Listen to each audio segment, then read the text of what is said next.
নিঃশব্দ চরণে প্রেম। এই প্রেম শ্রমজীবী মানুষের সাথে প্রকৃতির। যুগ যুগ ধরে শোষণের অভিঘাতে আমাদের অন্নদাতা কৃষক নিজের জন্মভূমি ছেড়ে হয়ে ওঠে পরিযায়ী শ্রমিক। বেঁচে থাকার তাগিদে তারা ভিড় জমান কারখানা অথবা কোনো শহরের এক কোণে।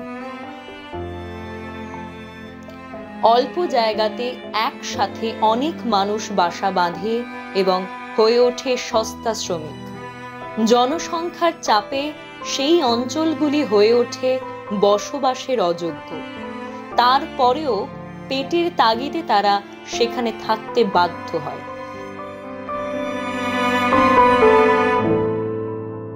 কলকাতা শহরের এক কোণে এরকমই এক জায়গার নাম ১৬ বিঘা বস্তি। মূলত সুন্দরবন সংলগ্ন অঞ্চল থেকে নিজেদের সংস্কৃতি যাপন এবং জমি হারিয়ে পেটের তাগিদে মানুষের গড়ে তোলা এক উপগ্রহের নাম ১৬ বিঘা বস্তি।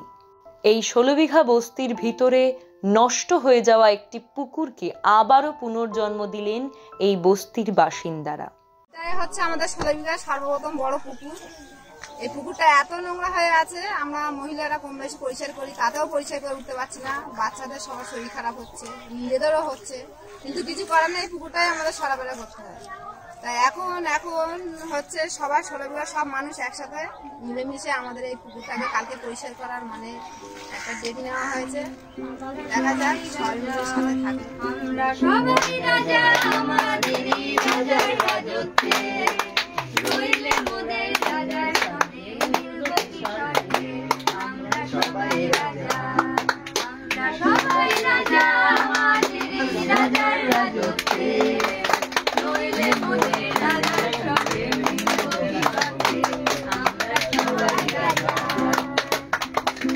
রাজা সবাই বেনমান, সীমান আপনি ফিরে পান, মোদের খাটো করে রাখি নিজেও কোনো সাথে, নইলে মোদের রাজার সঙ্গে মিলব কিশোরে।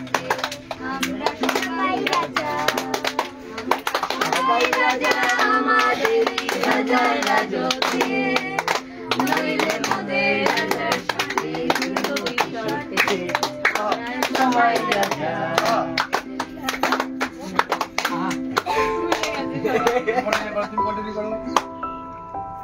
তুমি তো বলোনি, আমি ভুলে গেছি।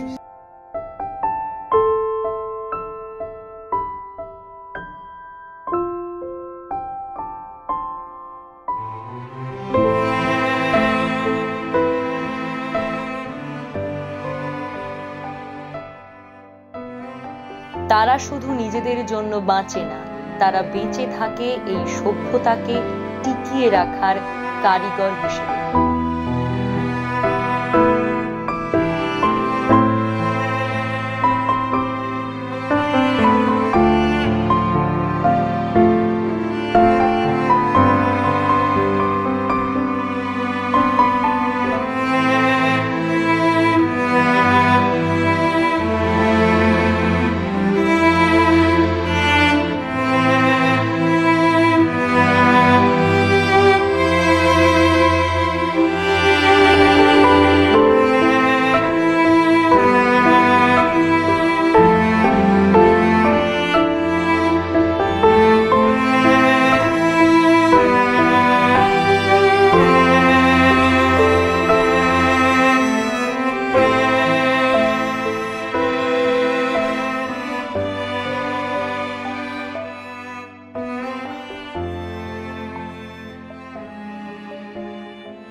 এই পুকুর ১৬ বিঘা পুকুর আজ থেকে প্রায় ১০ বছর, অন্তত ৮ বছর আগে আমরা একবার চেষ্টা করেছিলাম। তখন সৌদ ছিল, সৌদ এখানে সেই পুকুর পরিষ্কার অভিযানে নেতৃত্ব দিয়েছিল। আমরা ওদিক থেকে শুরু করেছিলাম, অল্প একটু করে হার মেনেছিলাম, হাল ছেড়ে দিতে হয়েছিল। কিন্তু এখন ১৬ বিঘাতে আমাদের কতগুলো লড়াকু সাথী আছে, নিজেদের হাতের জোরে কোমরের জোরে এই পুকুরটাকে এই চেহারায় এনে ফেলেছি। কখনো ভাবিনি যে এই পুকুরকে আমি কোনোদিন এই চেহারায় দেখতে পাবো। পুকুরটা ৪-৫ বছর ধরে নোংরা আবর্জনা হয়ে পড়েছিল। এখানে এই পানিতে সবজি চাল ডাল সব কিছুই ধোয়া হতো। বাচ্চারা গা দিত, অনেক নানান রকমের রোগে হতো। সেইটা আমরা 16 বিঘা বস্তি বাঁচাও সংগ্রামী কমিটি থেকে আমরা উদ্যোগ নিয়ে আজকের এই পুকুরটা পরিষ্কার করেছি। হ্যাঁ, এই যে পুকুরটা অনেকই আবর্জনার মধ্যে ছিল, আমরা সমস্ত ভাই ও মা বোনেরা মিলে আমরা একসাথে খুব পরিশ্রম করে কষ্ট করে পুকুরটা আজ আমাদের সফল হতে বাধ্য হয়েছে। তা এখানে আমাদের লড়াই শেষ নয়, এই লড়াই চলছে, আগামীকাল চলবে। এই যে পুকুরটা, এটা হচ্ছে আমাদের 16 বিঘা বস্তি বাঁচাও সংগ্রামী কমিটির মধ্যেই পড়ে, মানে আমাদের পাড়ার মধ্যেই পুকুরটা পড়ে। তো এখানে নর্দমায় পুরো একদম মানে ঠাসা ছিল, এত নর্দমা ছিল যে এর ওপর থেকে আমরা হাঁটাচলা করতে পারতাম, এরকম পরিস্থিতি ছিল। তো আমরা এখানে স্নান করা এবং বাসন ধোয়া, কাপড় ধোয়া, সবজি ধোয়া সব কিছু এখানেই করতাম, কেন আমাদের জল আনতে যেতে হয় অনেক দূরে।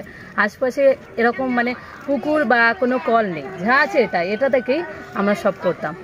তো এমন একটা পরিস্থিতি ছিল এখানে, আমরা ভেবেছিলাম যে মানে এর থেকেই আমরা যখন স্নান করতাম বা কাপড় ধুতাম তখন আমাদের গায়ে চুলকানা, ঘা পাচড়া, জ্বর এরকম বিভিন্ন রকমের এরকম মানে শরীরটা খারাপ হতো। তো আমরা একদিন চ্যালেঞ্জ করি যে এই পুকুরটা আমরা পরিষ্কার করে আস্তে আস্তে মানে আগাতে যাব। প্রথম এই পুকুরটা থেকে আমরা স্টার্ট করলাম, এখন আমাদের ইচ্ছা আছে আরও অনেক কোনো কাজ করার, স্বপ্ন মানে এটাই, আর ইনশাল্লাহ করব।